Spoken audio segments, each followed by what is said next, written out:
Welcome to Tollywood Reporter in 120 seconds. He is the one. বুমাদার সঙ্গে আজকে যখন বসে আছি তখন প্রথমেই যে মাথায় প্রশ্নটা আসছে সেটা হলো বুমাদা, you are playing the one, you are playing Aditya Sen. তো এই যে নাম্বার ওয়ান হয়ে থাকার যে একটা প্রচেষ্টা এই ছবিতে, সেটা তুমি কিভাবে ইন্টারপ্রেট করছো? ইউ সি, আমার কাছে যেটা মনে হয় যে Aditya Sen is a person যে ওয়ান হওয়ার জন্য he is ruthless, criminal at his best, science genius, আমার যোগ্য শত্রু। Right, and he normally uses his evil brain, মানে মাথার মধ্যে আমাদের সবার মধ্যে এটা গুড অ্যান্ড ব্যাড আছে না, তো ও এই লোকটা আদিত্য সেন ইউজ করে তার ইভিল সাইডটা, তার ইন্টেলিজেন্সি, তার ইন্টেলেক্টটা।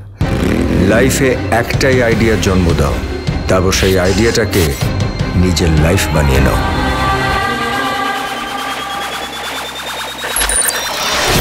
ওয়েল বোমাদা, এরপরে আমি ওয়ানের টাইটেল ট্র্যাকটাতে যাবো, যেখানে একদম অন্যরকমভাবে তুমি নিজেকে প্রেজেন্ট করেছো। মানে রুথলেস কথাটা যদি বলি, যদি মানে জাস্ট দেখে ওয়াও।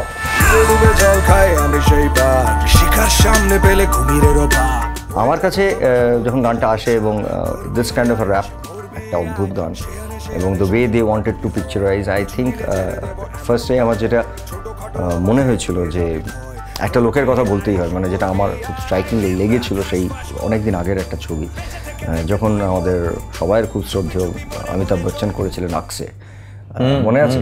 হ্যাঁ, সেম ওই ইভিল অ্যান্ড গুডের একটা কম্বিনেশন।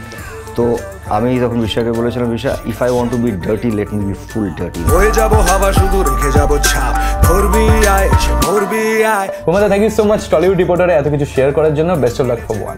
Thank you.